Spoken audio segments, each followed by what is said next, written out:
Date কত?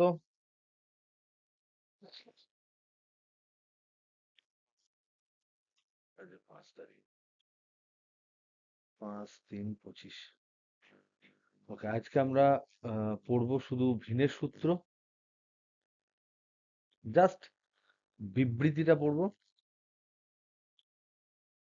আর hit যে পার্টটা আছে তার কিছু থিওরি আর দু একটা অঙ্ক করবো, আর ফিউ প্রবলেম। এইটুকু হচ্ছে আমাদের টার্গেট। এখানে কোনো রকম কোনো হেডেক নিয়ে আমরা যাব না। প্রত্যেকটা জিনিস যেন এখনই আমাদের মোটামুটি রেডি হয়ে যায় সেইভাবেই আমরা পড়াশোনা করব। কারণ এই যে পার্টটা, হিটের পার্টটা, এই পার্টটা কিন্তু ক্লাস 8 মানে 9-এ যেগুলো আছে মেজরলি সেই পার্টটাকে এটা কভার করছে, ক্লাস 9টা। ঠিক আছে? তা আমরা শুরু করি ভিনের সূত্র।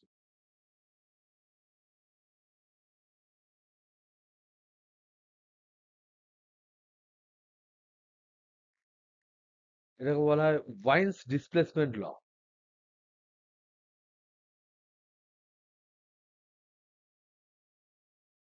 ডিসপ্লেসমেন্ট ল। অনেক সময় ভিনের সরণ সূত্রও বলা হয়, সরণ সূত্র বলা হয়। এটা কি জিনিস বলছে? কৃষ্ণ বস্তু যখন বিকিরণ করে, কৃষ্ণ বস্তু মানে হচ্ছে ব্ল্যাক বডি। কৃষ্ণ বস্তু যখন বিকিরণ করে, বিকিরণ করে তখন, বিকিরণ মানে আমরা কি দেখেছিলাম আগের দিন? বিকিরণ মানে হচ্ছে, বিকিরণ যে প্রসেসটা সেটা কিন্তু তড়িৎচুম্বকীয় তরঙ্গ হয়। তড়িৎচুম্বকীয় তরঙ্গ হয়। সেই তরঙ্গের একটা তরঙ্গ দৈর্ঘ্য থাকবে, বিভিন্ন ধরনের তরঙ্গ দৈর্ঘ্য থাকবে, বিভিন্ন ধরনের তরঙ্গ দৈর্ঘ্য থাকবে, একটা রেঞ্জ অফ তরঙ্গ দৈর্ঘ্য থাকবে। তো এখানে বলা হচ্ছে যে কৃষ্ণ বস্তু যখন বিকিরণ করে তখন একটি নির্দিষ্ট তরঙ্গ দৈর্ঘ্যের, একটি নির্দিষ্ট তরঙ্গ দৈর্ঘ্যের বিকিরণ সবচেয়ে বেশি হয়। তরঙ্গ দৈর্ঘ্যের বিকিরণ সবচেয়ে বেশি হয়, সবচেয়ে বেশি হয়। এবং এই তরঙ্গ দৈর্ঘ্য, এই তরঙ্গ দৈর্ঘ্য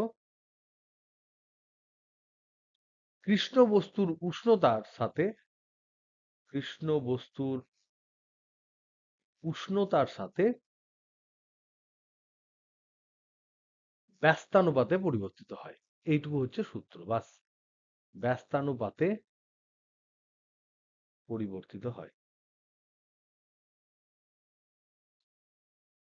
এটা হচ্ছে বিবৃতি, এটা হচ্ছে বিবৃতি। আর গাণিতিক রূপ যদি আমি বলি, গাণিতিক রূপ যদি আমরা বলি, তাহলে আমরা যদি দেখি যে কৃষ্ণ বস্তুর, কৃষ্ণ বস্তুর উষ্ণতা, যদি কোনো বস্তু বিকিরণ করে তাহলে নিশ্চয়ই তাকে গরম করা হবে।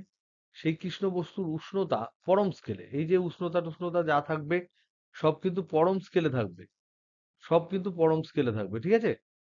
হ্যালো? সব পরম স্কেলে থাকবে। ঠিক আছে?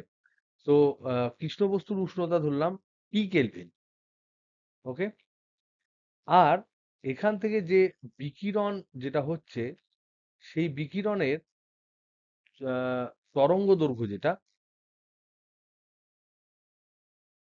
তরঙ্গ দৈর্ঘ্য যেটা, সেই তরঙ্গ দৈর্ঘ্য যেটা ম্যাক্সিমাম, সর্বোচ্চ পরিমাণ বিকিরণ যেটা হয়, সর্বোচ্চ পরিমাণ বিকিরণের, সর্বোচ্চ পরিমাণ বিকিরণের তরঙ্গ দৈর্ঘ্য যদি ল্যামডা এম হয়, তাহলে এখানে বলছে lambda M is inversely proportional to T. তার মানে কি? তার মানে হচ্ছে সমস্ত তরঙ্গ দৈর্ঘ্যের ও তরঙ্গ দৈর্ঘ্যের আলো ছাড়ে ঠিক কথায়, কিন্তু একটা পার্টিকুলার তরঙ্গ দৈর্ঘ্যে আলো সব থেকে বেশি পরিমাণ ছাড়ে, সেটা ওর ওই যে তাপমাত্রায় ও আছে সেই তাপমাত্রার সাথে সমানুপাতে পরিবর্তিত হয়। তাহলে এখানে কনস্ট্যান্ট থাকবে, তাহলে ল্যামডা এম ইকুয়াল টু হচ্ছে বি বাই টি। ওকে? তাহলে এখান থেকে আমরা লিখতে পারি যে lambda M into T equal to হচ্ছে বি, যেখানে বি হচ্ছে সমানুপাতিক ধ্রুবক। সমানুপাতিক ধ্রুবক, এর মান এটা সমানুপাতিক ধ্রুবক, এইটার মান সম্ভবত বি ইকুয়াল টু হয় 0.028,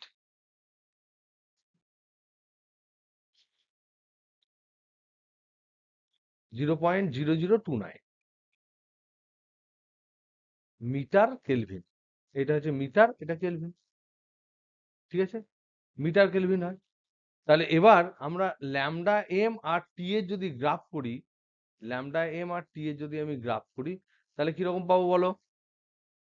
ল্যামডা এম আর টি এর মধ্যে যদি গ্রাফ করি তাহলে কিরকম পাবো বলো? আ- আয়তকার সমপরাবৃত্ত পাবো না পাবো না? তাহলে এটা হবে আয়তকার সমপরাবৃত্ত। এইটুকুই কেবলমাত্র তোমাদের পরীক্ষায় আসার চান্স আছে, যদি বাই চান্স পড়ে যায় তার জন্য এই পার্টটা আমি কিন্তু করিয়ে দিলাম। ঠিক, আয়তকার সমপরাবৃত্ত হবে।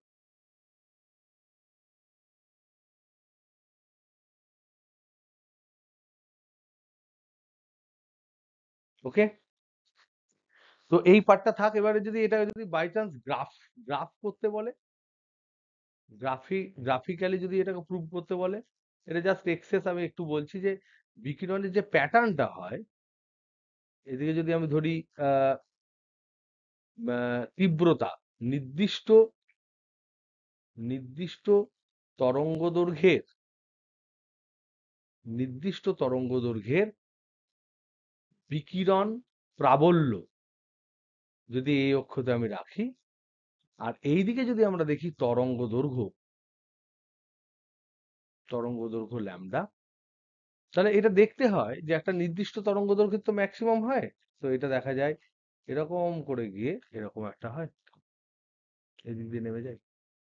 তাহলে এই তীব্রতাটা এই তরঙ্গ দৈর্ঘ্যের যেটা ম্যাক্সিমাম হলো, তাহলে এই পার্টটা হচ্ছে ল্যামডা এম, যে তরঙ্গ দৈর্ঘ্যের তীব্রতা সর্বোচ্চ, সেটাকে আমরা বলছি ল্যামডা এম। এবার যদি আমি তাপমাত্রা বাড়িয়ে দিই তাহলে কি হবে? যদি তাপমাত্রা বাড়িয়ে দিই তাহলে এইটা নিশ্চয় একটু তাপমাত্রা বাড়িয়ে দিলে এটা শিফট করে যাবে এদিকে, এটা দেখিনি, হ্যাঁ এদিকে শিফট করে যাবে, ঠিক। তাহলে এইটার তাপমাত্রা যদি T1 হয়, এইটার তাপমাত্রা যদি T2 হয়, তাহলে দেখো সেকেন্ড ক্ষেত্রে এই ল্যামডা এমটা কিন্তু বাম দিকে সরে এলো, ল্যামডা এম টু, এটা ল্যামডা এম ওয়ান। তাহলে T2 গ্রেটার দেন T1 যদি হয়, তাহলে তাপমাত্রা বাড়লে ল্যামডাটা সরে আসবে, পিকটা বাঁ দিকে সরে আসবে। তাহলে তাপমাত্রা বাড়লে, তাপমাত্রা বাড়লে পিক বাম দিকে শিফট করে।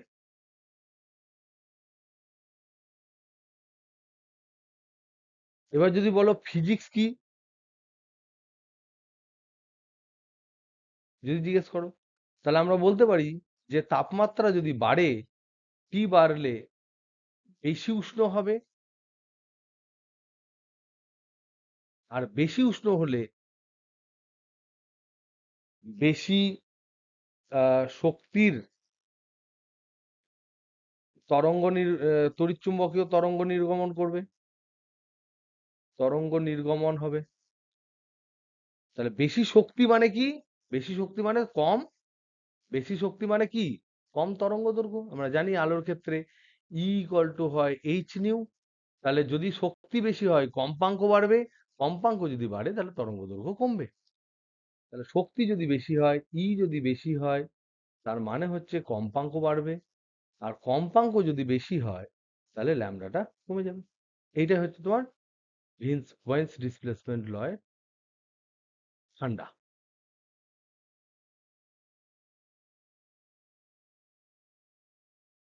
ওকে, এর বাইরে এখানে আর পড়ার তেমন কিছু নেই। ওকে, নেক্সট আমরা চলে যাই হিটে।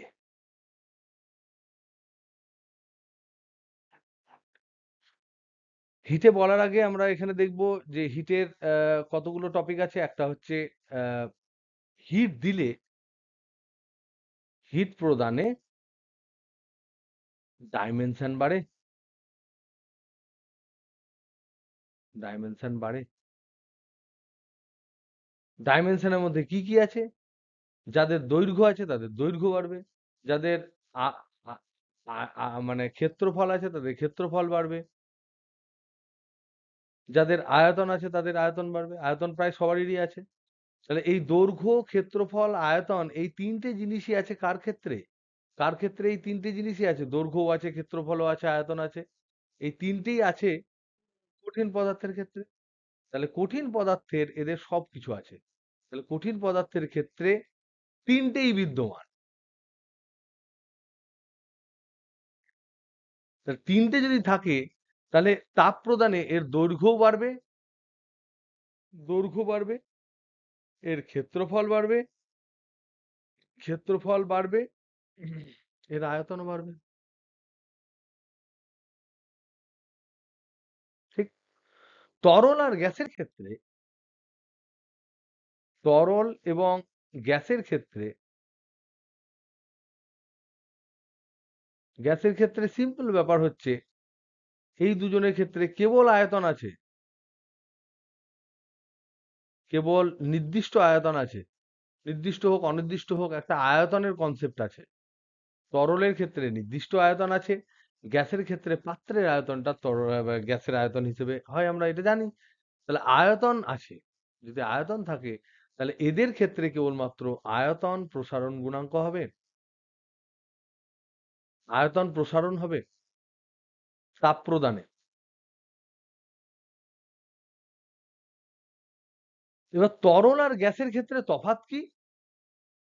তরলের ক্ষেত্রে হচ্ছে তরল একটি পাত্রে থাকে, তার মানে তাপ দিলে, তাপ দিলে পাত্রের আয়তনও বাড়বে, পাত্রের আয়তন বাড়বে, আবার তরলের আয়তনও বাড়বে, তরলের আয়তনও বাড়বে। তার মানে একটা প্রকৃতপক্ষে আমরা বাইরে যেটা দেখতে পাচ্ছি যে তরল বাড়লো, প্রকৃতপক্ষে যেটা তরল উপর দিকে বাড়লো মানে এই যে পাত্রটা আছে সেই পাত্রতে ধরে নাও এতটা পরিমাণ তরল ছিল, এটা T1 উষ্ণতায়। আবার এই পাত্রটা ধরে নাও পরে বড় হলো T2 উষ্ণতায়। আর তরল দেখলাম আমি ধরে নাও এইখানে আছে T2 উষ্ণতায়। তাহলে আমি হয়তো ভাববো যে শুধুমাত্র এইটুকু আয়তন বৃদ্ধি হলো, এই যে এইটুকু আয়তন যেটা চোখের সামনে আমি দেখতে পাচ্ছি, এটা হচ্ছে আপাত প্রসারণ। আপাত প্রসারণ, কারণ পাত্রের যে প্রসারণ সেই প্রসারণের মধ্যে কিন্তু তরল ঢুকে গেছে, তরলের প্রসারণ সেখানে রয়েছে। আর অ্যাকচুয়ালি আমি যদি ফিজিক্সটা দেখি যে তরল কতটা প্রসারিত হলো, তাহলে পাত্র যতটা প্রসারিত হলো প্লাস আপাতভাবে আমি এক্সট্রা যেটুকু দেখতে পাচ্ছি সেটা, তার মানে একটা কনসেপ্ট আসছে আপাত প্রসারণ, আর একটা আসছে প্রকৃত প্রসারণ। এই দুটো জিনিস আসছে শুধুমাত্র তরলের ক্ষেত্রে, এই দুটো জিনিস হচ্ছে কনসেপ্ট, আর এর মধ্যে কোনো ডিফারেন্স নেই। গ্যাসের ক্ষেত্রে কি, আমি জাস্ট একটা গ্রস বলে দিচ্ছি। গ্যাসের ক্ষেত্রে যেটা হচ্ছে, গ্যাসের ক্ষেত্রে চাপ এবং চাপ এবং তোমার আয়তন, এই যে দুটো জিনিস, এই দুজনকেই স্থির রেখে, স্থির রেখে হয় চাপ না হলে আয়তন স্থির রেখে আমরা তাপমাত্রা বৃদ্ধি করতে পারি, তাপমাত্রা বৃদ্ধি করতে পারি। তাহলে যখন আমি টি বাড়বে তখন হয়, হয় এর চাপ বাড়বে, নতুবা এর আয়তন বাড়বে।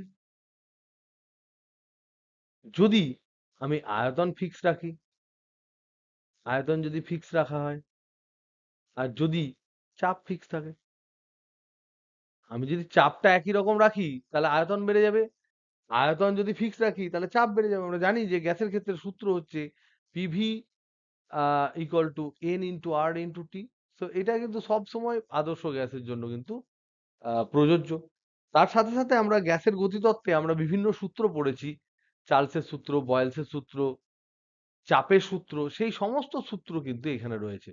তাহলে এখানে আমরা গ্যাসের ক্ষেত্রে যে আয়তন প্রসারণ গুণাঙ্ক আমরা দেখব, এর ক্ষেত্রে আয়তন প্রসারিত যেটা হবে আয়তন প্রসারিত, এই আয়তন প্রসারণটা আমরা কিন্তু গ্যাসের ক্ষেত্রে দেখতে পাবো এবং তার ক্ষেত্রে গুণাঙ্কও আমরা দেখতে পাবো।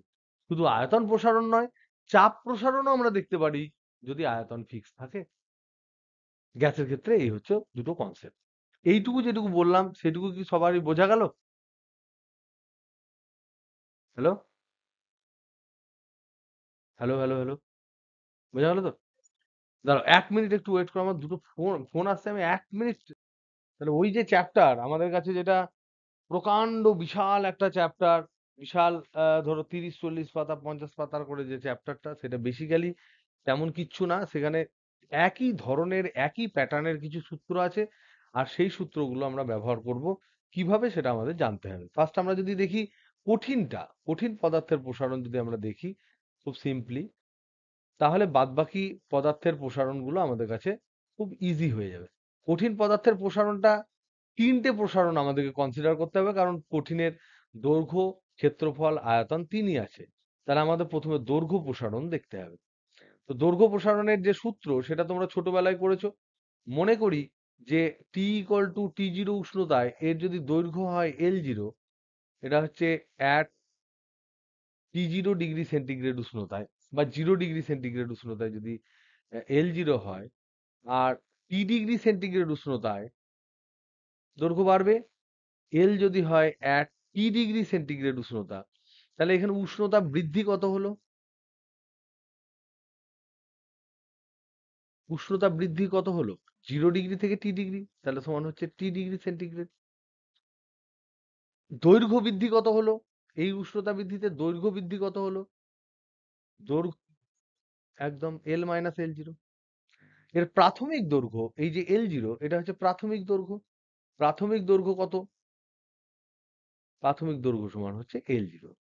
এবার প্রশ্ন খুব ন্যাচারালি তুমি যদি নিজেকে জিজ্ঞাসা করো, তাহলে এই যে দৈর্ঘ্য বৃদ্ধিটা, এই দৈর্ঘ্য বৃদ্ধি যেটা ডেল্টা এল, এই ডেল্টা এলটা কার উপর নির্ভর করে? ডেল্টা এল দেখা গেছে যে প্রাথমিক দৈর্ঘ্য যেটা তার উপর নির্ভর করে, আর ডেল্টা এলটা নির্ভর করে তুমি উষ্ণতা কতটা বাড়াচ্ছ ডেল্টা টি তার উপর। কারণ কি, ধরে নাও একটা যদি 100 মিটার দৈর্ঘ্যের একটা রড থাকে, তুমি যদি 1 ডিগ্রি সেন্টিগ্রেড বৃদ্ধি করো, তাহলে 100-র অনুপাতে সে দৈর্ঘ্য বৃদ্ধি পাবে। তার মানে 100টা হয়তো 101 হয়ে যাবে। কিন্তু ওটা যদি 100 সেন্টিমিটার হয়, তাহলে সে 101 সেন্টিমিটার হবে। যদি 100 মিলিমিটার হয়, তাহলে 101 মিলিমিটার হবে। তাহলে 100 মিলিমিটারে 1 মিলিমিটার, 1 সেন্টিমিটারে 100 সেন্টিমিটারে 1 সেন্টিমিটার, 100 মিটারে 1 মিটার। তাহলে আমার ডেল্টা এলটা কখনো 1 মিলিমিটার হচ্ছে, কখনো 1 সেন্টিমিটার হচ্ছে, কখনো 1 মিটার হচ্ছে। সেটা নির্ভর করছে যে প্রাথমিকভাবে ও কতটা দৈর্ঘ্যের তার উপর। আর উষ্ণতা যত বেশি বাড়াবে সমানুপাতিক হারে, তত বেশি বেশি বেশি বেশি তার দৈর্ঘ্য বৃদ্ধি হবে। তার মানে এই দুটো থেকে যৌগিক ভেদে আমরা যেটা পাই, সেটা হচ্ছে delta L is proportional to L zero into delta T. এটা প্রপোর্শনাল। সেখান থেকে আমরা একটা ধ্রুবক পাই, ডেল্টা এল সমান একটা আলফা বলে একটা কনস্ট্যান্ট আছে, এল জিরো ইন্টু ডেল্টা টি। এটা প্রপোর্শনাল।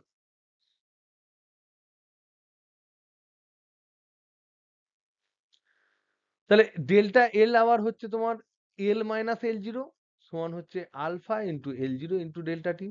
তাহলে এখান থেকে আমরা লিখতে পারি যে অন্তিম দৈর্ঘ্য যেটা হবে এল, যেটা টি ডিগ্রি সেন্টিগ্রেড উষ্ণতায় যে দৈর্ঘ্যটা হবে এল, সেটা L zero plus alpha L zero delta টি।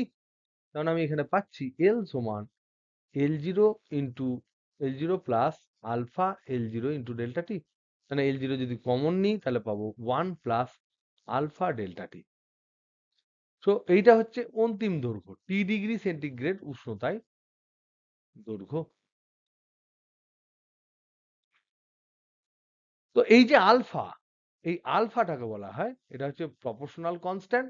এটাকে বলা হয় দৈর্ঘ্য প্রসারণ গুণাঙ্ক। দৈর্ঘ্য প্রসারণ গুণাঙ্ক, কোএফিসিয়েন্ট অফ লিনিয়ার এক্সপানশন। তাহলে আমরা এখানে দেখলাম ডেল্টা এল সমান হচ্ছে L zero into alpha into delta T. তাহলে এখান থেকে আমরা লিখতে পারি আলফা সমান delta L by L zero into নিচে হবে ডেল্টা টি। তাহলে এখানে আমরা এর সংজ্ঞা যদি দেওয়ার চেষ্টা করি, তাহলে ছোটবেলা থেকে যেমন আমরা সংজ্ঞাগুলো দিই যে একক, নিচের গুলো একক ধরছি, তাহলে ডেল্টা টি ইকুয়াল টু ধরে নাও 1। তাহলে একক উষ্ণতা প্রসারণের ক্ষেত্রে একক প্রাথমিক দৈর্ঘ্যের কোনো রডের জন্য যে পরিমাণ দৈর্ঘ্য বৃদ্ধি হবে, যদি আমি ধরি, তাহলে আলফা হচ্ছে সেই ডেল্টা এলটা। তাহলে কোনো একটি রডের প্রাথমিক দৈর্ঘ্য যদি একক হয় আর তার উষ্ণতা যদি আমি একক পরিমাণ বৃদ্ধি করি, তাহলে সেই রডটি যে পরিমাণ তার দৈর্ঘ্য বৃদ্ধি হবে সেটাই হচ্ছে তার দৈর্ঘ্য প্রসারণ গুণাঙ্ক। তাহলে 1 ডিগ্রি বাড়াবো, এক মিটারের বা 1 এককের কোনো একটা দৈর্ঘ্য 1 ডিগ্রি বৃদ্ধিতে সেই দৈর্ঘ্যের রডটা যতটা বাড়বে সেটাই তার দৈর্ঘ্য প্রসারণ গুণাঙ্ক।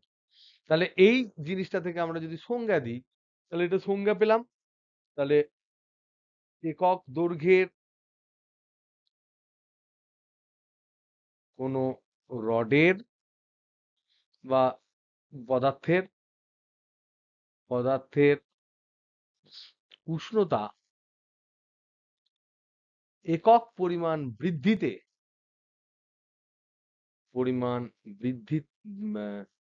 উষ্ণতা একক পরিমাণ বৃদ্ধিতে পদার্থের যে দৈর্ঘ্য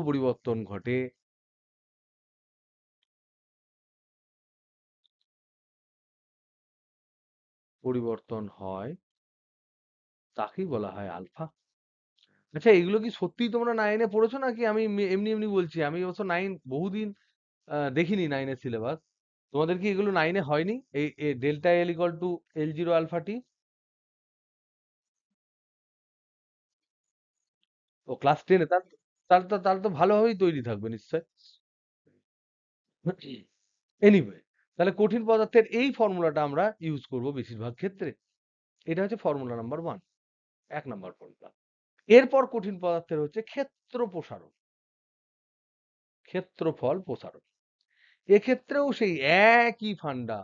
প্রথমে ধরে নিলাম যে এরিয়া আছে সেই এরিয়াটা যদি A0 হয়, 0 ডিগ্রি সেন্টিগ্রেড উষ্ণতায়, সেটাকে তাপ তাপ দিয়ে এই এরিয়াটা বেড়ে গেল ধরে নাও। যদি এখন A হয় উষ্ণতাটা টি ডিগ্রি সেন্টিগ্রেড উষ্ণতায়, তাহলে বলছে এটা প্রাথমিক, এটা অন্তিম। এক্ষেত্রে বলছে এরিয়া A সমান A0 ইন্টু 1 প্লাস বিটা টি। মানে এখানেও ডেল্টা এ যে এরিয়ার বৃদ্ধি সেটা প্রপোর্শনাল টু প্রাথমিক এরিয়া ইন্টু সেটা প্রপোর্শনাল টু কত ডিগ্রি সেন্টিগ্রেড আমি বেরিয়েছি বা বাড়িয়েছি। এখান থেকে যে কনস্ট্যান্টটা হবে ডেল্টা এ সমান হবে বিটা। বিটা হচ্ছে ক্ষেত্রফল প্রসারণ গুণাঙ্ক বা ক্ষেত্র প্রসারণ গুণাঙ্ক, A0 ইন্টু ডেল্টা টি। তাহলে এই যে বিটাটা আমি পেলাম, বিটাটা হচ্ছে ক্ষেত্র প্রসারণ গুণাঙ্ক।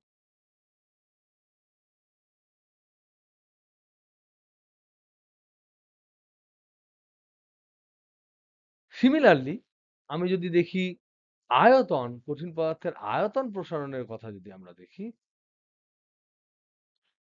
তাহলে সেক্ষেত্রে এই ধরে নাও এর প্রথমে আয়তন ছিল V0 at 0 ডিগ্রি সেন্টিগ্রেড উষ্ণতায়। আমি তাপ দিলাম, তাপ দিয়ে আমি দেখতে পাচ্ছি এটা হয়ে গেল V, সাপোজ বেড়েছে, V হয়েছে at T ডিগ্রি সেন্টিগ্রেড উষ্ণতায়।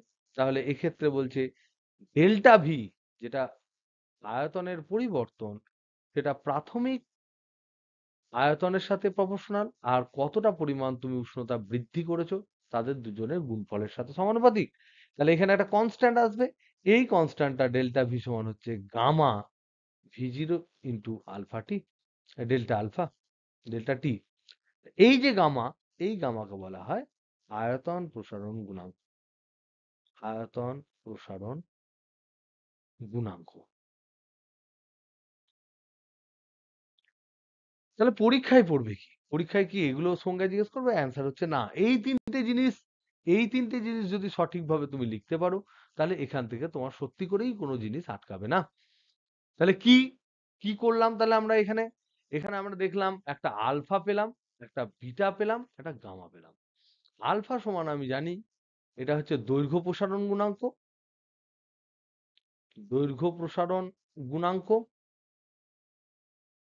এটা হচ্ছে ক্ষেত্র প্রসারণ গুণাঙ্ক, আর এটা হচ্ছে আয়তন প্রসারণ গুণাঙ্ক। এদের যে সম্পর্ক, এদের তিনজনের যে সম্পর্ক, সেই সম্পর্ক কি তোমাদের ক্লাস 10 এ ছিল?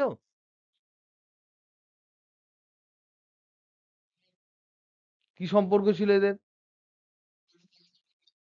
Alpha equal to beta by 2 equal to gamma by 3।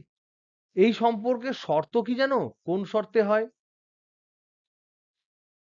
শর্ত হচ্ছে কম উষ্ণতা বৃদ্ধিতে। কম উষ্ণতা যদি আমি বৃদ্ধি করি, তাহলে সেক্ষেত্রে আলফা যেটা হয় সেটা বিটার হাফ হয়, আর গামার 1/3 হয়। সেটা কি করে প্রমাণ করব?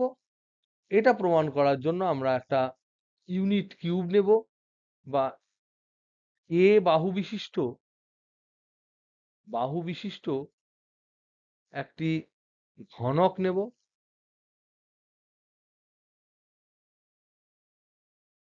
টি 0 ডিগ্রি সেন্টিগ্রেড উষ্ণতায়। তারপর দেখলাম যে আমি যদি টি ডিগ্রি সেন্টিগ্রেড উষ্ণতায় একে উষ্ণতা বাড়ালাম, বাড়ালাম, টি ডিগ্রি সেন্টিগ্রেড উষ্ণতা করলাম বাড়িয়ে, তাহলে এর দৈর্ঘ্য যেটা বেড়ে যাবে, সেটা নতুন যে দৈর্ঘ্যটা হবে, এটা ধরো a0 ছিল, তাহলে এখন দৈর্ঘ্য হয়ে গেল, ধরে নাও বাহু বাহুর দৈর্ঘ্য হলো সমান a হলো ধরে নাও। তাহলে এই যে a, এটা তো দৈর্ঘ্য। তাহলে দৈর্ঘ্যর ক্ষেত্রে, তাহলে আমি যদি ঘনকটাকে দেখি, এরকম একটা ঘনক যদি আমরা দেখি,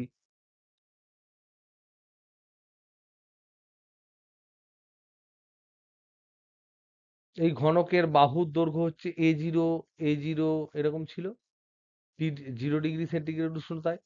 এখন ঘনকটার আমি এই বাড়িয়ে দিয়েছি, উষ্ণতা বাড়িয়ে দিয়েছি,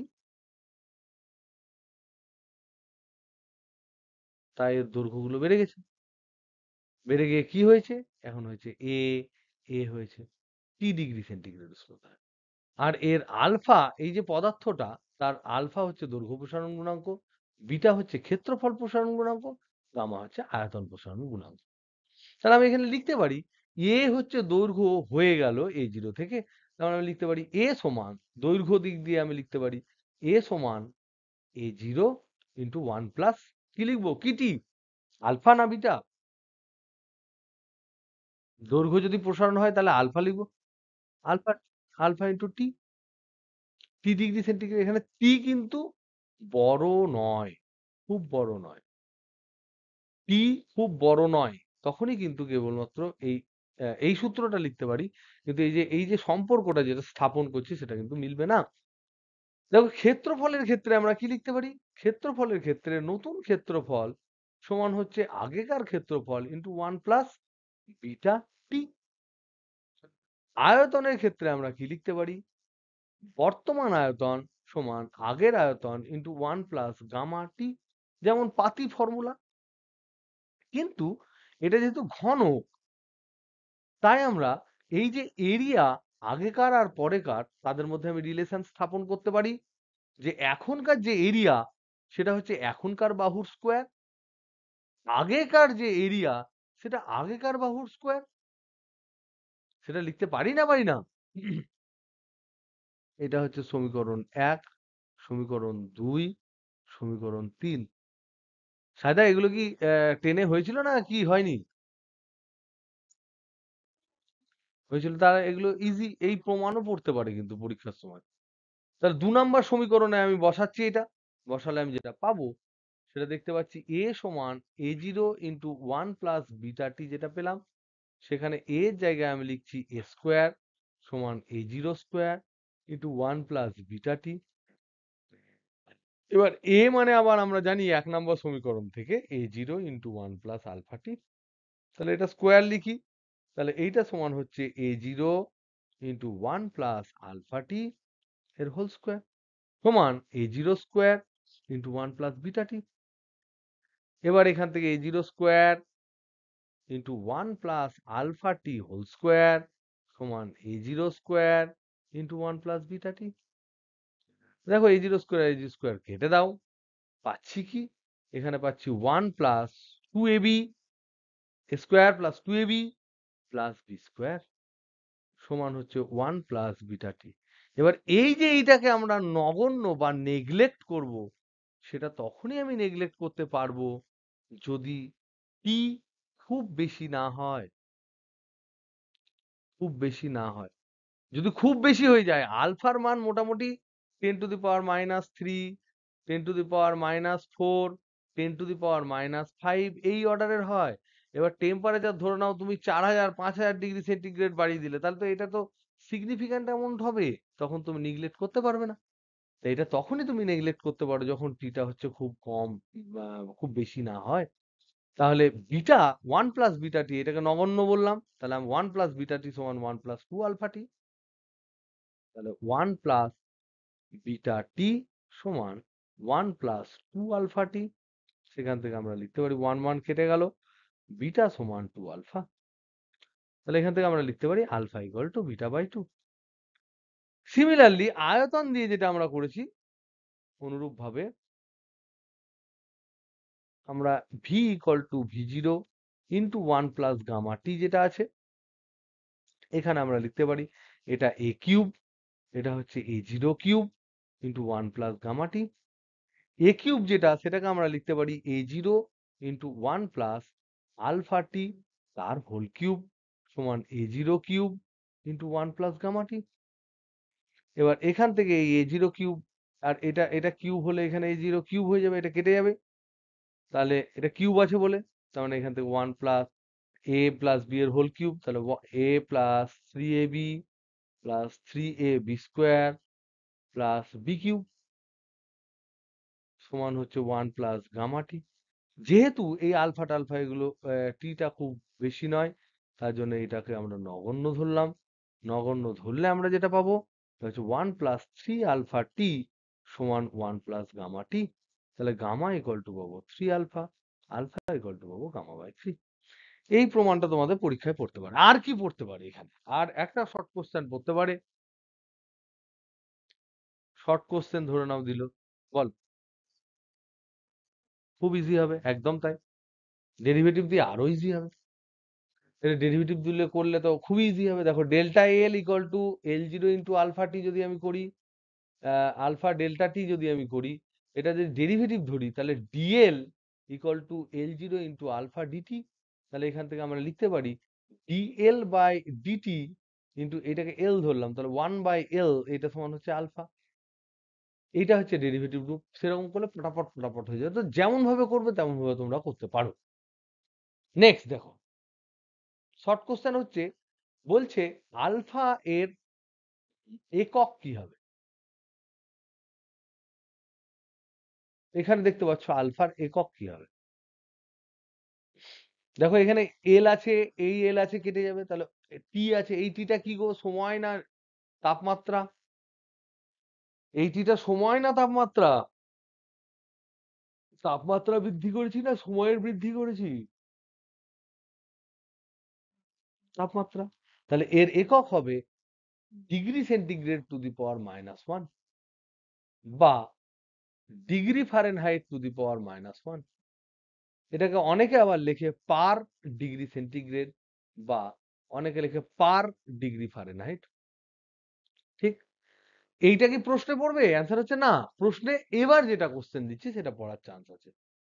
সেটা হচ্ছে, বলছে যে কোন পদার্থের দৈর্ঘ্য প্রসারণ গুণাঙ্ক, দৈর্ঘ্য প্রসারণ গুণাঙ্ক সমান আলফা পার ডিগ্রি সেন্টিগ্রেড, তাহলে পার ডিগ্রি ফারেনহাইট স্কেলে দৈর্ঘ্য প্রসারণ গুণাঙ্ক কত?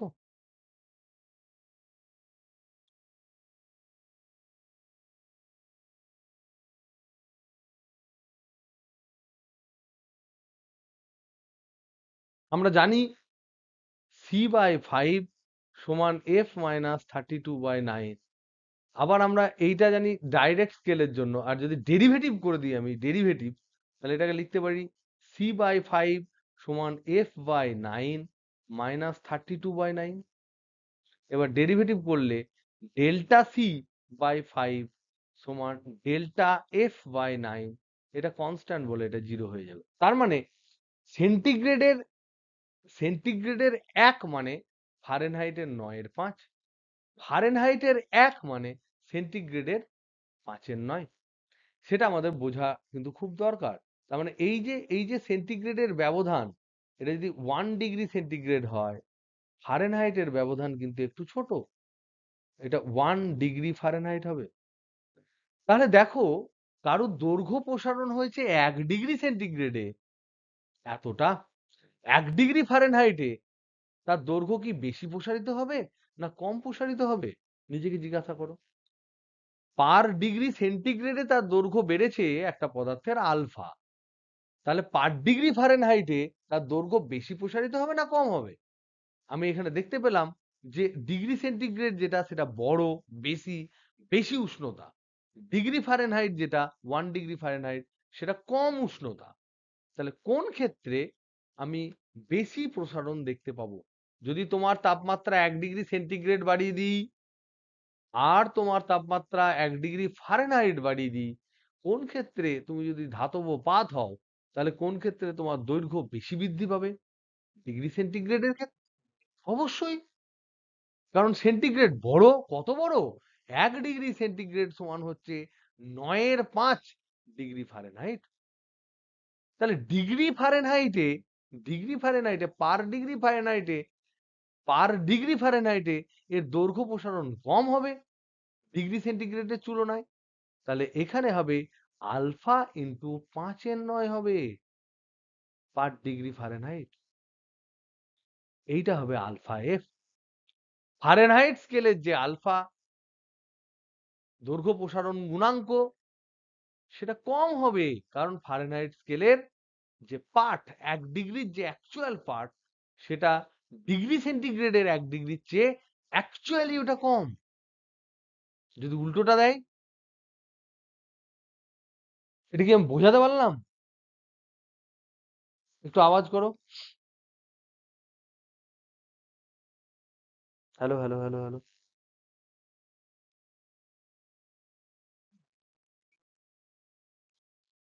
হুম। 1 ডিগ্রি সেন্টিগ্রেড সমান 9/5 ডিগ্রি ফারেনহাইট।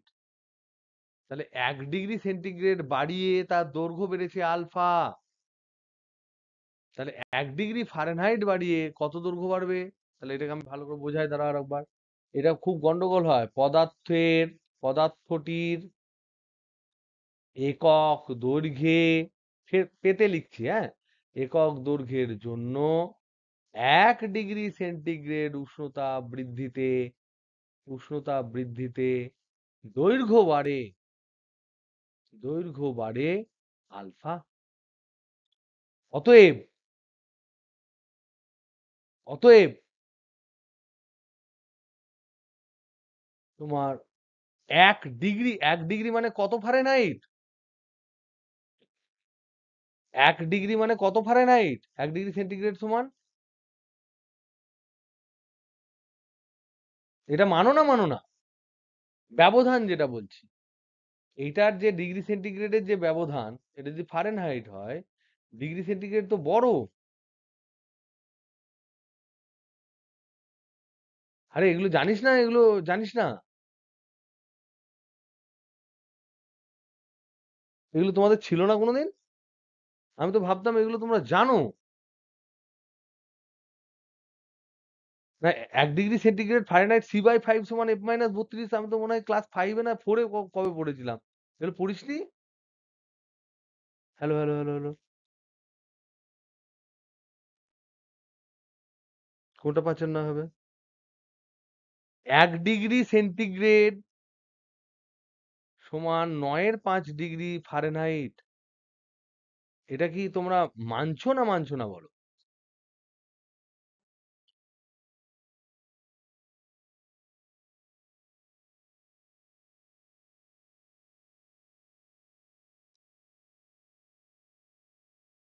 যেটা লিখেছি সেটা লিখেছি। এই পাতায় আগে দেখ। আচ্ছা, ডেল্টা কি বললি? ডেল্টা C/5 সমান F/9 মাইনাস 32/9। তাহলে এখানে ডেল্টা C/5 সমান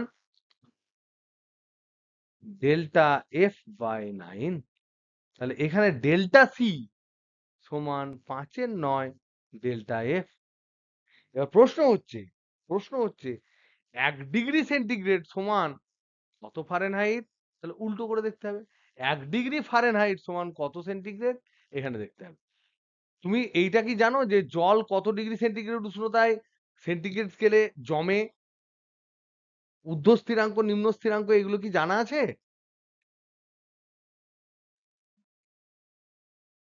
একটু আওয়াজ দে। হ্যাঁ বা না বলে দে। 0 ডিগ্রিতে জমে। 0 ডিগ্রি কি? 0 ডিগ্রি কি? সেন্টিগ্রেড। আর 32 ডিগ্রি ফারেনহাইট। আর ওপরেরটা ওপরেরটা যেটা হয় ওর হচ্ছে 100 ডিগ্রি সেন্টিগ্রেড ঊর্ধ্ব স্থিরাঙ্ক, আর ওটা হচ্ছে 212 ডিগ্রি ফারেনহাইট।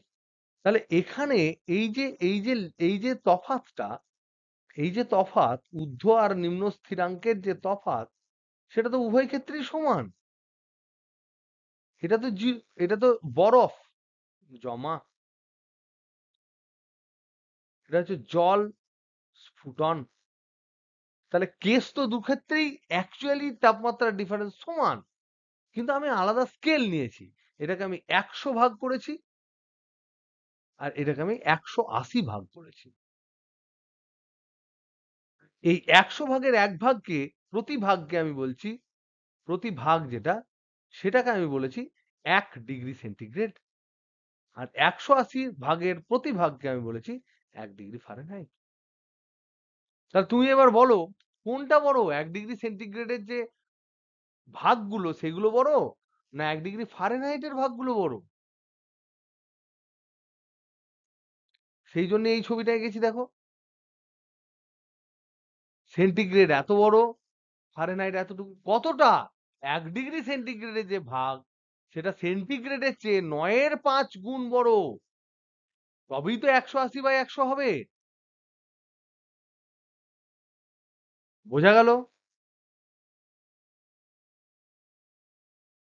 এখানে যে এক একটা ভাগ হবে, এখানে যে এক একটা ভাগ হবে, এই ভাগের তুলনায়, এই ভাগের তুলনায় এর 9/5 গুণ বড়।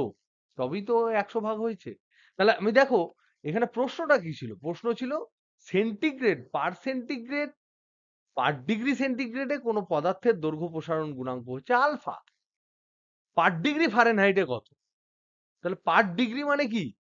1 ডিগ্রি। প্রতি ডিগ্রি, পার ডিগ্রির বাংলা মানে কি? পার ডিগ্রির বাংলা মানে কি? প্রতি ডিগ্রি। তাহলে প্রতি ডিগ্রি উষ্ণতা বৃদ্ধিতে একক দৈর্ঘ্যের জন্য দৈর্ঘ্য বাড়ে আলফা। তাহলে 1 ডিগ্রি উষ্ণতা বৃদ্ধিতে যদি 1 ডিগ্রি সেন্টিগ্রেড উষ্ণতা বৃদ্ধিতে যদি আলফা বাড়ে, 1 ডিগ্রি সেন্টিগ্রেড মানে কত ফারেনহাইট? তাহলে আমি এখানে লিখতে পারি 9/5 ডিগ্রি ফারেনহাইট উষ্ণতা বৃদ্ধিতে দৈর্ঘ্য বাড়ে কত? আলফাই বাড়ে। কারণ এই দুটো তো সমান। অতএব 1 ডিগ্রি ফারেনহাইট উষ্ণতা বৃদ্ধিতে দৈর্ঘ্য বাড়ে কত হবে? 5/9 আলফা হবে না? ইজিত? তাহলে যা মনে হবে তার উল্টো করবে। এটাই আমি বলার চেষ্টা করছি। এটা পরীক্ষায় খুব পড়ে, এবং এইটা কিন্তু সবসময় মনে হয় যেন খুব চাপের লাগছে, এরকম মনে হয়।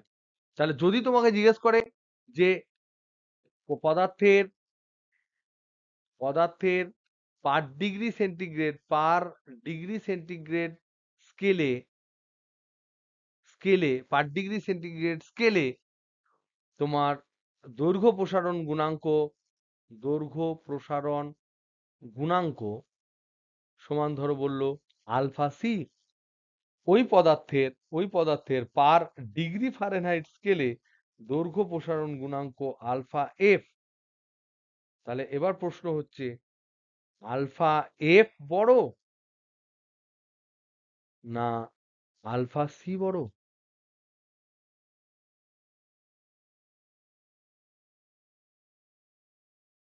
আলফা সি বড় না আলফা এফ বড়?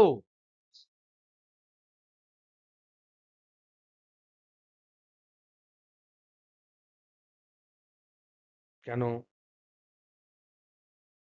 কেন আলফা এফ বড় হবে? আলফা সি বড় হবে। পার ডিগ্রি দেখে ভয় পাচ্ছিস কেন? 1 ডিগ্রি বৃদ্ধিতে, 1 ডিগ্রি সেন্টিগ্রেড বৃদ্ধিতে এটা। পার ডিগ্রি দেখে ভয় পাচ্ছিস কেন? 1 ডিগ্রি ফারেনহাইট বৃদ্ধিতে। তাহলে কোন ক্ষেত্রে দৈর্ঘ্য বেশি পাবে? সেটা বড়। 1 ডিগ্রি সেন্টিগ্রেড তো এমনিতে বড়, বড় তো স্কেলটা। বেশি গরম লাগবে 1 ডিগ্রি সেন্টিগ্রেড উষ্ণতা বৃদ্ধি করলে। 1 ডিগ্রি ফারেনহাইটের চেয়ে তো 9-এর 5 গুণ বড় না? তাহলে এখান থেকে অবশ্যই আমরা বলবো কনফিডেন্টলি, অবশ্যই আলফা সি বড়। কত বড়, কত গুণ বড় যদি জিজ্ঞেস করে, তাহলে আমরা অ্যান্সার দেবো 9-এর 5 গুণ বড়। তাহলে এদের মধ্যে সম্পর্ক কি? এদের মধ্যে সম্পর্ক কি? আলফা সি সমান 9-এর 5 আলফা এফ। এটা মনে থাকবে, এইটুকু মনে থাকলেই হবে। সিমিলারলি বিটা গামা সবারই ক্ষেত্রে একই সম্পর্ক। কিরে মনে থাকবে এসব এটা? ওকে, নেক্সট দেখো, এখানে আমরা তাপীয় পীড়ন অবশ্যই পড়ে নিয়েছিলাম। তাপীয় পীড়ন তোমাদের পড়িয়ে দিয়েছি, সুতরাং এটা নিয়ে আর ডিসকাস করছি না। আমরা জানি তাপীয় পীড়ন কি জিনিস। এখানে যে স্ট্রেসটা তৈরি হয় তাপীয় পীড়ন, সেটা হয় L0 into alpha into Y alpha delta T. একটু দেখে নিও তাপীয় পীড়নটা এখানকার চ্যাপ্টারের মধ্যেও খানিকটা আছে। আর একটা হচ্ছে প্রতিবিহিত দোলক। প্রতিবিহিত দোলক, এটা খুব ইম্পর্টেন্ট। মানে পরীক্ষায় পড়বে কিনা জানি না, কিন্তু এটাকে জাস্ট আমি ফান্ডাটা বলে দিই। কম্পেনসেটেড পেন্ডুলাম, এটা কি জিনিস? ধরে নাও একটা পেন্ডুলাম আছে, এর দৈর্ঘ্য ধরে নাও এল। এবার উষ্ণতা বৃদ্ধিতে এল বাড়বে, আবার উষ্ণতা হ্রাসে এল কমবে। তাহলে এখানে এল যদি কমে যায়, তাহলে টাইম পিরিয়ড আবার আমরা জানি কি 2π√/, L/G। তার মানে time period is proportional two √/L। তাহলে এল যদি বেড়ে যায়, তাহলে টি বেড়ে যাবে, তাহলে ঘড়িটা স্লো হয়ে যাবে।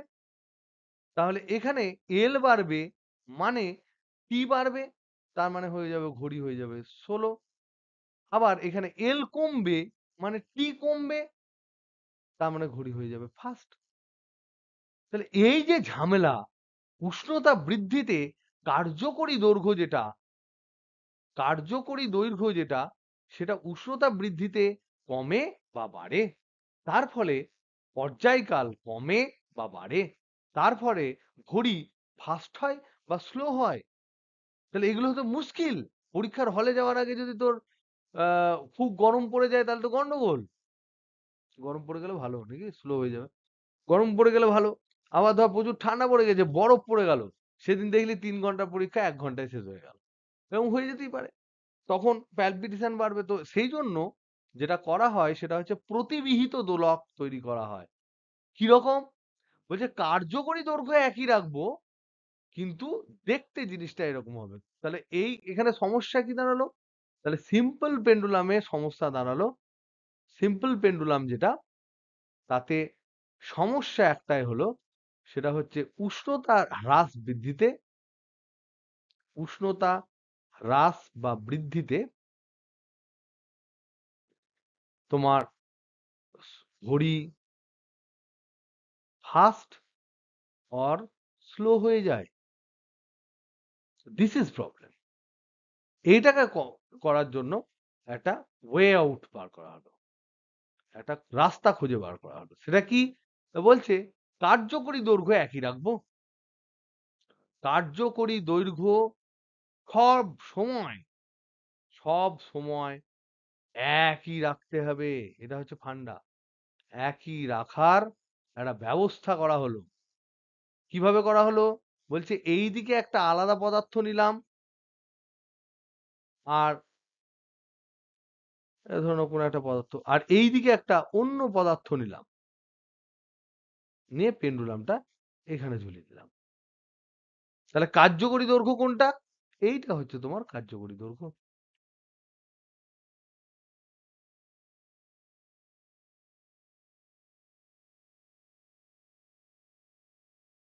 এটার দৈর্ঘ্য হচ্ছে L1, এটার দৈর্ঘ্য হচ্ছে L2। এই পদার্থটার দৈর্ঘ্য প্রসারণ গুণাঙ্ক হচ্ছে α1, এই পদার্থটার দৈর্ঘ্য প্রসারণ গুণাঙ্ক হচ্ছে α2। এমন ভাবেই চুজ করা হলো যাতে উষ্ণতা বৃদ্ধিতে বাম দিকের যে রডটা তার যতটা দৈর্ঘ্য বৃদ্ধি হয়, ডান দিকের রডটাও যেন ততটাই দৈর্ঘ্য বৃদ্ধি হয়।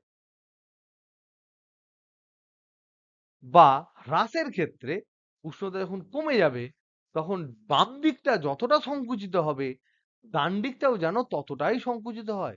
তাহলে এই যে কার্যকরী দৈর্ঘ্য যেটা তুমি বলার চেষ্টা করছো যেটা আমি ফিক্সড রাখবো সেটা কিন্তু ফিক্সড থাকবে, এই কার্যকরী দৈর্ঘ্য, এই দৈর্ঘ্যটা।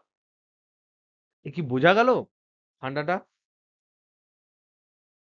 বাম দিকেরটা ধরে নাও দৈর্ঘ্য যদি বেড়ে যায় এতটা, এও যদি এতটা বেড়ে যায় তাহলে এ বাড়লো তাহলে এই জায়গাটা একই থাকলো। এ যদি কমে যায় এতটা, এও যদি অতটাই কমে যায় তাহলে দুজনেই কমে গেল, তাহলে এই গ্রিনটা উপরের দিকে উঠে এখানে চলে আসবে, গ্রিনটা এখানে নিচের দিকে নেমে চলে আসবে যখন দৈর্ঘ্য বাড়বে। তার মানে আলটিমেটলি এই যে ডিস্টেন্সটা সেটা চেঞ্জ হবে না। এই ডিস্টেন্সটা যদি চেঞ্জ না হয় তোমার পর্যায়কালে কোনো পরিবর্তন ঘটবে না এবং ঘড়ি কিন্তু সব সময় সঠিক টাইম দেবে। এ কি বোঝা গেল? চিরন্তন আছিস? কে রে? কি বলছিস? প্রাথমিক দৈর্ঘ্য আলাদা আলাদা? কিন্তু প্রাথমিক দৈর্ঘ্য আলাদা আলাদা হলেও আলফা গুলো তো আলাদা আলাদা নয়। শর্ত আমরা বার করব। শর্ত আমরা বার করব। তাহলে যার দৈর্ঘ্য কম তার আলফা বেশি, যার দৈর্ঘ্য বেশি তার আলফা কম। এমন ম্যাটেরিয়ালই আমরা নেব। এমনই ম্যাটেরিয়াল আমরা নেব যাতে করে দুই দিকের যে বাহু তার দৈর্ঘ্য বৃদ্ধিটা একই হয়। তার মানে বাম দিকে যদি আমি দেখতে পাচ্ছি বাম বাহুতে আমরা দেখতে পাচ্ছি L1 হচ্ছে দৈর্ঘ্য, α1 হচ্ছে তার দৈর্ঘ্য প্রসারণ গুণাঙ্ক। তাহলে T°C উষ্ণতা বৃদ্ধিতে ডেল্টা L1 কত হবে? L1 α1 T। ডান বাহুতে ডান বাহুতে L2 দৈর্ঘ্য, α2 হচ্ছে তার দৈর্ঘ্য প্রসারণ গুণাঙ্ক। তাহলে T°C উষ্ণতা বৃদ্ধিতে ডেল্টা L2 সমান হবে L2 α2 T। এবার যদি আমরা প্রতিবিহিত যদি করতে চাই, প্রতিবিহিত করার শর্ত কি? করার শর্ত হচ্ছে এইটাই যে উভয় দিকে ডেল্টা L1 সমান হতে হবে ডেল্টা L2। তার মানে হতে হবে L1 α1 T সমান L2 α2 T।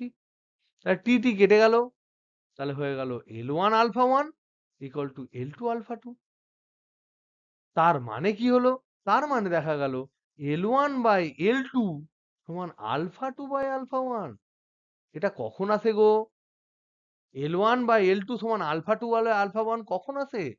সমানুপাতিক হলে না ব্যস্তানুপাতিক হলে?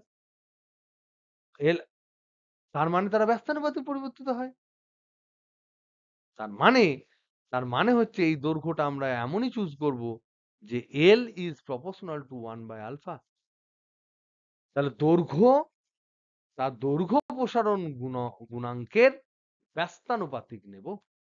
তাহলে এক্ষেত্রে দৈর্ঘ্য বাহুর দৈর্ঘ্য বাহুর দৈর্ঘ্য তার দৈর্ঘ্য প্রসারণ গুণাঙ্কের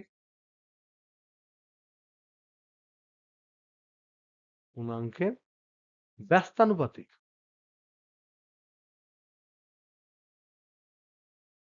ওকে, একটা প্রবলেম খুব পরে, সেটা হচ্ছে ধরে নাও একটা সমবাহু ত্রিভুজ আছে, এ বি সি একটা সমবাহু ত্রিভুজ। এর মধ্যে এইটা ধরে নাও ইনভার। ইনভার মানে হচ্ছে এক ধরনের পদার্থ যার তেমন দৈর্ঘ্য কোনোদিন প্রসারিত হয় না। ঠিক? এর দৈর্ঘ্য হচ্ছে এল, এর দৈর্ঘ্য হচ্ছে এল, এর দৈর্ঘ্য হচ্ছে এল। সমবাহু যদি আমি বলে দিই সমবাহু যদি আমি বলে দিই, তাহলে এগুলো সব হচ্ছে 60 ডিগ্রি। সমবাহু মানে সমকোণী, এই সমকোণী বলছি, সমবাহু মানে সব কোণগুলোই সমান, ঠিক? এবার ধরে নাও টি ডিগ্রি সেন্টিগ্রেড উষ্ণতা বৃদ্ধি করলে, ইনভার যেহেতু, এই পার্টটা যেহেতু ইনভার পদার্থের তৈরি, তাহলে এটা প্রসারিত হবে না, প্রসারিত হবে না। আর এই দুটো ধরে নাও, এবি আর এসি ধরে নাও একই পদার্থ দিয়ে তৈরি, এবি এবং এসি একই পদার্থ দিয়ে তৈরি, যাদের দৈর্ঘ্য প্রসারণ গুণাঙ্ক, দৈর্ঘ্য প্রসারণ গুণাঙ্ক সমান ধরো আলফা।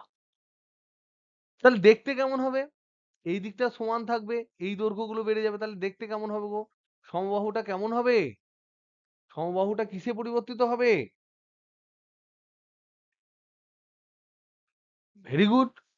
তাহলে বিসিটা একই দৈর্ঘ্য থাকবে, তাহলে সমবাহু হয়ে যাবে সমদ্বিবাহু। তাহলে বিসিটা একই দৈর্ঘ্য থাকলো, আগে এখানে এ ছিল, dot dot dot dot dot dot dot dot এরকম এ ছিল, এখন এটা শিফট হয়ে যাবে উপরের দিকে এ ওয়ানে, এরকম এরকম হয়ে যাবে। এখন এই কোণটার মান তোমাকে জিজ্ঞেস করতে পারে, থিটা সমান কত জিজ্ঞেস করতে পারে। এই ধরনের প্রশ্ন কিন্তু পরীক্ষায় পড়ে। যেটা তোমাদের দেখবে এখানে উদাহরণে দেওয়া আছে, আমার এখানে যে বই 295 পাতায় আছে, 294 পাতায় আছে, এই প্রশ্নটা কিন্তু খুব ফেমাস প্রশ্ন, কখনো কখনো পড়ে, বিশেষ করে জয়েন্ট এন্ট্রান্সে পড়ে। এগুলো আমি অবশ্যই পরে করাবো, কিন্তু আপাতত দেখে নাও যে যদি পরীক্ষায় একটু কঠিন কোশ্চেন ফেলে তাহলে হয়তো এই ধরনের প্রবলেম ফেলতে পারে। কি করে করব? খুব সিম্পল। এটা হচ্ছে তোমার, এটা এখন এইটা যেহেতু দৈর্ঘ্য, এটা তো এল, এটা তো L/2 থেকে যাবে একই, আর এইটা হয়ে যাবে তোমার L/1 প্লাস আলফা টি, ঠিক? তাহলে এইটা হচ্ছে 90 ডিগ্রি, তাহলে এখান থেকে θ1 সমান আমরা বার করতে sin θ1 সমান এটা বা এটা করে সেখান থেকে সব ক্যালকুলেশন করলে সিম্পলি সব বেরিয়ে চলে আসবে। ওকে, দেখে নিও এখানে খুব খুব ইজি কোশ্চেন। এটা এইচএস 99 জয়েন্ট এন্ট্রান্স 76 তে পড়েছে, 5 নাম্বারেরটা, 294 পাতা। এটা আমি ফটো তুলে পাঠিয়ে দিচ্ছি। ওকে, এই চ্যাপ্টার থেকে তেমন আর কিছু জিনিস আমরা দেখার চেষ্টা করো। হ্যাঁ, অবশ্যই আরেকটা জিনিস যেটা তোমরা অলরেডি আমরা এই প্রবলেমটা ডিসকাস করে ফেলেছি, যে ঘনত্ব কেমন ভাবে পরিবর্তিত হবে, কেমন ভাবে পরিবর্তিত হবে। এই প্রশ্নটা আমাকে কেউ একজন তোমরা দিয়েছিলে, যে দেখো ঘনত্ব রো সমান হবে ρ0 ইন্টু 1 মাইনাস গামা টি। এটা হচ্ছে সম্পর্ক। সম্পর্ক স্থাপিত কি করে হবে? সম্পর্ক স্থাপিত হবে এইভাবে, যে যদি আয়তন বৃদ্ধি পায় তাহলে ভর তো একই থাকবে, তাহলে আয়তন বৃদ্ধি পেলে তোমার ঘনত্ব কমতেই হবে। তাহলে উষ্ণতা বৃদ্ধিতে ফান্ডাটা কি? ফান্ডা হচ্ছে উষ্ণতা বৃদ্ধিতে, উষ্ণতা বৃদ্ধিতে আয়তন যদি বাড়ে তবে অবশ্যই ঘনত্ব কমবে, কারণ ভর তো অপরিবর্তিত, ভর অপরিবর্তিত। তাহলে ভর, তাহলে প্রথমে ধরলাম V0 আয়তন ছিল, ঘনত্ব ধরো ছিল ρ0, ভর সমান কত? m সমান m1 সমান m0 সমান V0 ρ0। পরে এটা 0 ডিগ্রি সেন্টিগ্রেড উষ্ণতায় বা T1 ডিগ্রি, পরে T ডিগ্রি সেন্টিগ্রেড উষ্ণতায় আয়তন হয়ে গেল V, ঘনত্ব হয়ে গেল রো, ভর ভরই থেকে যাবে, m0ই থেকে যাবে, বা m লিখলাম, এই m সমান হচ্ছে V ইন্টু রো। তাহলে এই দুটো সমান, তাহলে আমরা এখান থেকে লিখতে পারি যে ভর যেহেতু একই, এটা m1 এটা m2 করে দাও, তাহলে m1 ইকুয়াল টু m2 যেহেতু, তার মানে হচ্ছে V0 ρ0 সমান V0। তা এবার V ইন্টু রো, ভি এর ফর্মুলা আমি জানি, রো এর ফর্মুলা জানি না, তাহলে ডান পক্ষকে আগে লিখি, রো ইন্টু এটাকে আগে লিখছি, ভি মানে হচ্ছে V0 ইন্টু 1 প্লাস গামা টি। সমান বাম পক্ষ হচ্ছে v0 ইন্টু রো জিরো। এখান থেকে v0 কেটে গেল। তাহলে রো সমান rho zero by 1 plus gamma T. এই ফর্মুলাটা হচ্ছে অ্যাকচুয়াল ফর্মুলা। এই ফর্মুলাটা হচ্ছে একদম অ্যাকচুয়াল ফর্মুলা। তার মানে কি? তার মানে রো জিরো সমান, তাহলে রো জিরো সমান rho into 1 plus gamma T.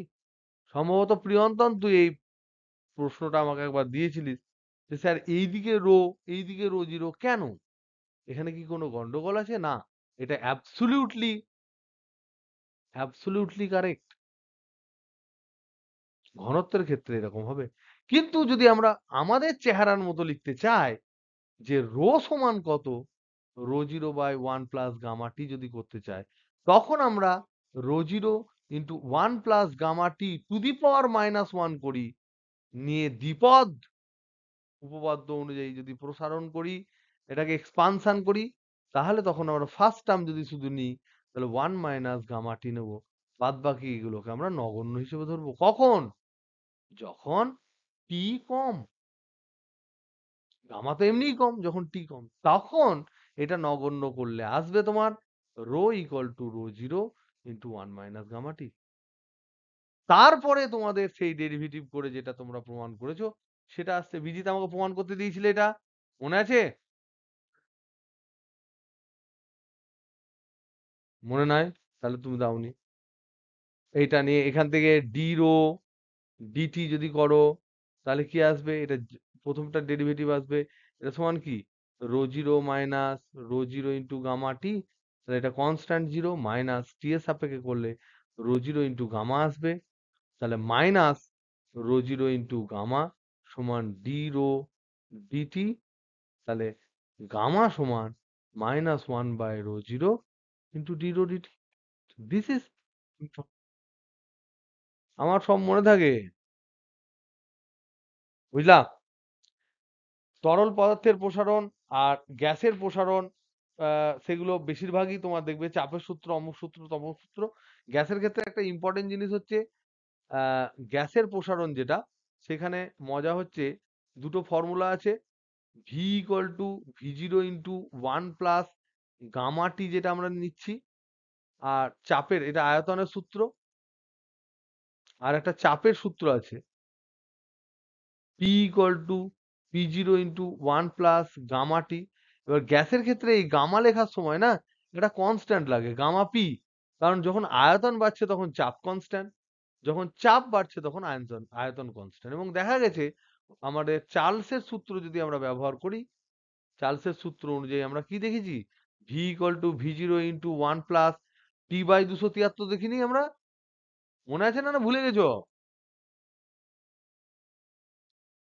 তাহলে এই যে টি বাই 273 যেটা 1 বাই, এখান থেকে দেখা যাবে যে এই দুটোর মান হচ্ছে 1 বাই 273। এটা দেখে নিও, এটা কখনো কখনো পড়ে। গামা পি সমান গামা ভি সমান 1/273 পার ডিগ্রি সেন্টিগ্রেড। এটা ইম্পর্টেন্ট। আর বাদ বাকি এখান থেকে যা যা জিনিস আছে সেগুলো আমরা মোটামুটি তোমার যখন আমাদের ওই থিওরিটা হয়েছে, গ্যাসের গতিতত্ত্ব যখন হয়েছে, তখন কিন্তু আমরা মোটামুটি করেছি এই জিনিসগুলো। কখনো কখনো সবই তোমার ওই চার্লস বয়েলসের সূত্র। আর তরলের ক্ষেত্রে জলের ব্যতিক্রান্ত প্রসারণ আমরা আলোচনা করেছি। জলে মাছ বাঁচে কি করে শীত প্রধান অঞ্চলে, সেটা আলোচনা করেছি। তরলের ক্ষেত্রে হচ্ছে তরলের প্রকৃত প্রসারণ সমান হচ্ছে আপাত প্রসারণ প্লাস পাত্রের প্রসারণ। এটা ভালো করে বোঝার চেষ্টা করো, কারণ প্রথমে গরম হলে পাত্রটা বড় হয়ে যায়, তারপরে জলকে যদি দেখি উঁচু হয়ে বেড়েছে, তাহলে জল প্রথমে পাত্র যতটা বড় হয়েছে ততটা তো হয়েছেই, প্লাস যেটা আমার আপাতভাবে প্রসারিত বলে মনে হচ্ছে সেইটুকু। তাই গুণাঙ্কর ক্ষেত্রে যদি বলি, গুণাঙ্ক গুণাঙ্কের ক্ষেত্রে যদি আমরা বলি, তাহলে আমরা বলবো এটা হচ্ছে রিয়াল সমান হচ্ছে V apparent plus V container মানে পাত্র। তাহলে আমরা এখানে বলবো গুণাঙ্কর ক্ষেত্রে বলবো গামা রিয়াল সমান gamma apparent plus gamma container. তো যেমন যেমন যেখানে যেখানে প্রসারিত হচ্ছে তেমন তেমন তাদের প্রসারণ গুণাঙ্ক হবে। এটা অ্যাপারেন্ট। অ্যাপারেন্ট আপাত। তাহলে প্রকৃত প্রসারণ গুণাঙ্ক, প্রকৃত প্রসারণ গুণাঙ্ক সমান আপাত প্রসারণ গুণাঙ্ক, আপাত প্রসারণ গুণাঙ্ক প্লাস পাত্রের প্রসারণ গুণাঙ্ক, পাত্রের আয়তন প্রসারণ গুণাঙ্ক। সব আয়তন কথা হচ্ছে, কারণ এদের তো আয়তন ছাড়া আর কোনো গল্প নেই। ওকে, নেক্সট ক্যালোরিমিতি। এটা হচ্ছে পৃথিবীর সব থেকে সহজতম চ্যাপ্টার। এখানে দু ধরনের তাপ আছে, আমরা জানি ছোটবেলা থেকে পড়ি। একটা তাপ হচ্ছে বোধগম্য তাপ, আর একটা হচ্ছে লীন তাপ। এ কি জানিস না জানিস না? এই যে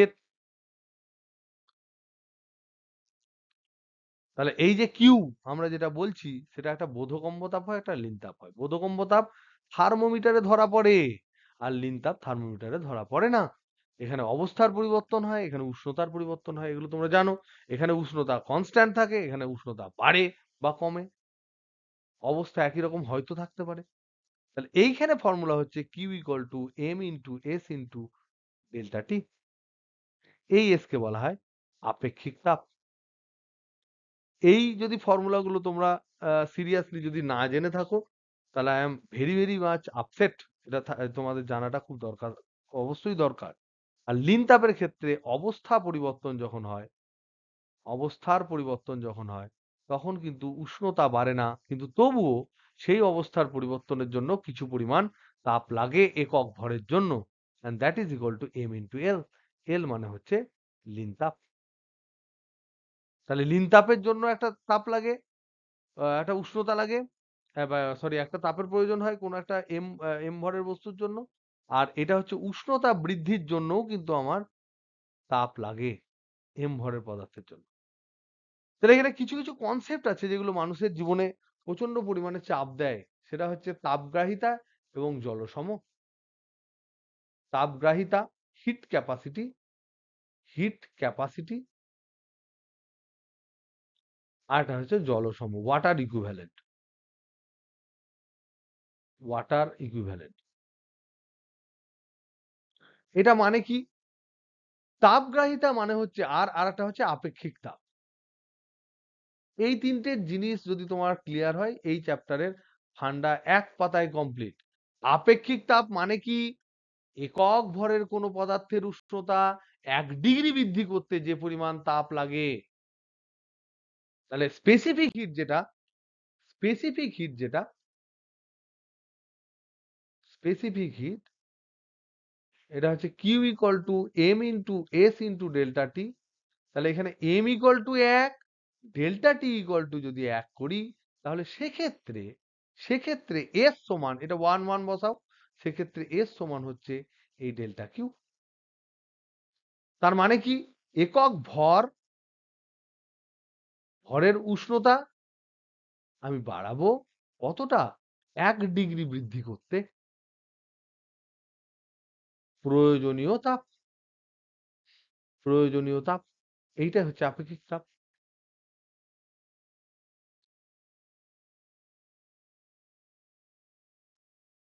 নেক্সট কি?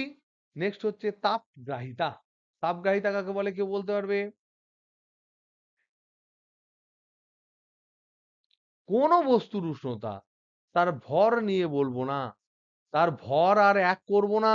1 হলে ভালো, না হলে আরো ভালো, যা খুশি হতে পারে। কোন বস্তুর উষ্ণতা 1 ডিগ্রি বৃদ্ধি করতে প্রয়োজনীয় তাপ। তাহলে m ইকুয়াল টু আর 1 হলো না, তাহলে বাধ্যবাধক m ইকুয়াল টু 1 হওয়ার বাধ্যবাধকতা থাকলো না, বাধ্যবাধকতা রইলো না। তাহলে কি হবে? তাহলে তাপগ্রাহিতা হিট ক্যাপাসিটি, এটাকে আমরা বলতে পারি হিট ক্যাপাসিটি, যেটা হিট ক্যাপাসিটি তাপগ্রাহিতা, সেটা হচ্ছে সিম্পলি শুধু m ইন্টু এস, ডেল্টা টিটা 1, তাহলে এটা হবে ms। তাহলে কোনো একটা বস্তুর উষ্ণতা তার ভর যাই হোক না কেন 1 ডিগ্রি বৃদ্ধি করতে যে পরিমাণ তাপ লাগবে তাকে তাপগ্রাহিতা বলে। এবার জলসম কি জিনিস? জাস্ট লাস্ট আর 2 মিনিট আমি টাইম নেব। জলসম কি জিনিস?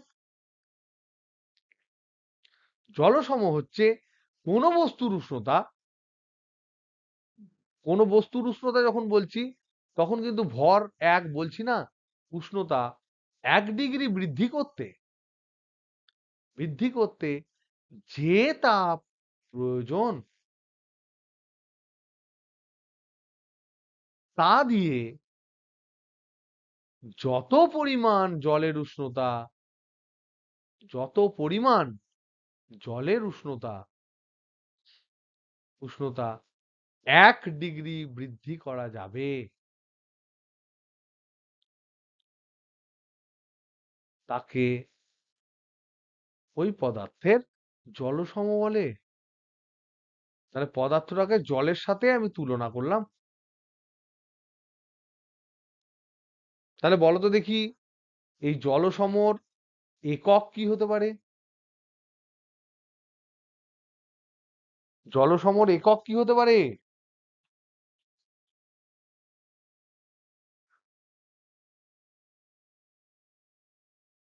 অবশ্যই ভরের একক। এই দেখো পরিমাণ, যত পরিমাণ জলের উষ্ণতা তাহলে এটা হচ্ছে ভরের উষ্ণতা, তাহলে গ্রাম হবে বা কেজি হবে।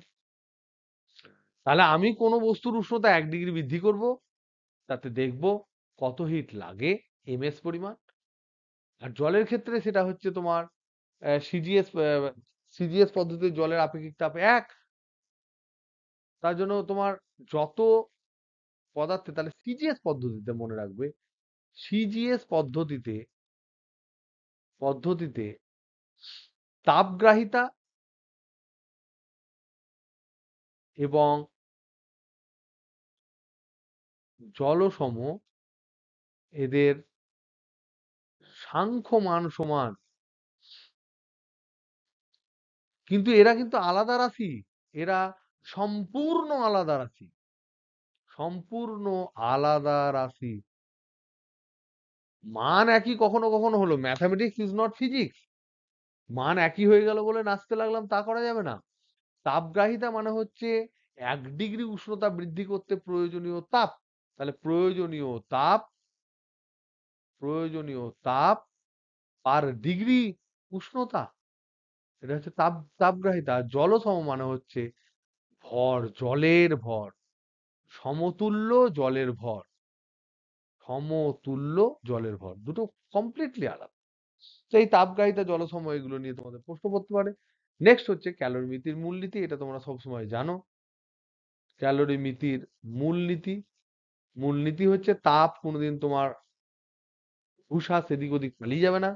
দুটো বস্তু পরস্পরের সাথে যখন টাচ করে থাকবে তখন তাদের মধ্যে একজন তাপ ছাড়লে আরেকজন গ্রহণ করবে, এবং this is the basic principle. এবং এই প্রিন্সিপল থেকে তাপমাত্রার কনসেপ্ট কিন্তু উঠে আসে। তাহলে এটা আমরা জানি যে এটা যদি গরম, এটা যদি ঠান্ডা হয়, এটা ধরে নাও গরম, এটা যদি ঠান্ডা হয় তাহলে গরম থেকে তাপ ঠান্ডার দিকে কেউ যাবে আর এ গ্রহণ করবে। তাহলে এ বর্জন করছে আর এ গ্রহণ করছে, ততক্ষণ পর্যন্ত চলবে যতক্ষণ পর্যন্ত দুজনের উষ্ণতা সমান না হবে। উষ্ণতা সমান হলে বন্ধ। এই হলো গল্প। এবার বলো বরফ গলনের লিনতাপ কত?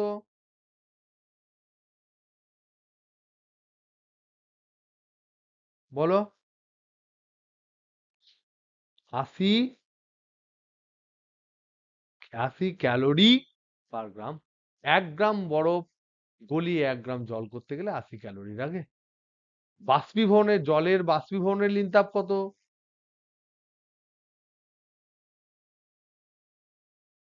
হ্যাঁ বলো বলো।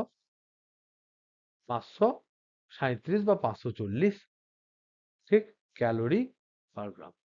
ওকে। এবার তোমাদের এরকম বলতে পারে যে 10 গ্রাম বরফ -10 ডিগ্রি সেন্টিগ্রেড উষ্ণতার 10 গ্রাম বরফকে 100 ডিগ্রি সেন্টিগ্রেড উষ্ণতার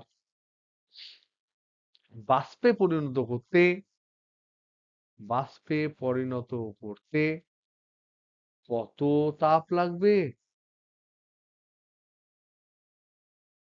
ধরো বলে দিয়েছে বরফের আপেক্ষিক তাপ, কথার কথা আমি ঠিক জানি না, তবু ধরে নিলাম হাফ। জলের আপেক্ষিক তাপ 1।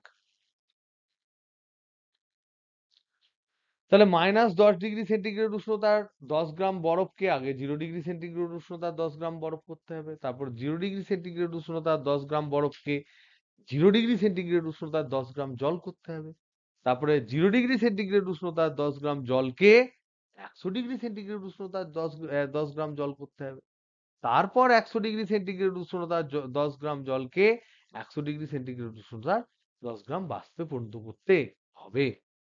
তাহলে এখানে কি কি জিনিস আছে? প্রথমে বরফ, -10 ডিগ্রি সেন্টিগ্রেড থেকে বরফ 0 ডিগ্রি সেন্টিগ্রেড। তাহলে এখানে হবে Q equal to M C বা এস, এস বরফ, S ice into delta T. তারপর বরফ হলো জল, কত? 0 ডিগ্রি সেন্টিগ্রেড উষ্ণতার। তাহলে এখানে লাগবে লিন তাপ। তাহলে এখানে হবে কিউ টু, এটা Q one, Q two equal to হবে M into L, L of one.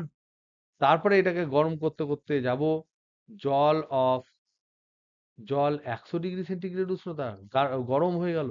তাহলে এখানে হবে কিউ থ্রি সমান হবে এম এস ডেল্টা টি। এই এসটা হচ্ছে কিন্তু জলের। তারপর তুমি আবার বাষ্প অফ 100 ডিগ্রি সেন্টিগ্রেড উষ্ণতা করবে, তার মানে এখানে যাবে লিন তাপ। তার মানে কিউ ফোর সমান হবে এম ইন্টু এল টু, যেখানে এল ওয়ান মানে হচ্ছে 80 ক্যালোরি পার গ্রাম, আর এল টু সমান হচ্ছে 537 ক্যালোরি পার পার গ্রাম।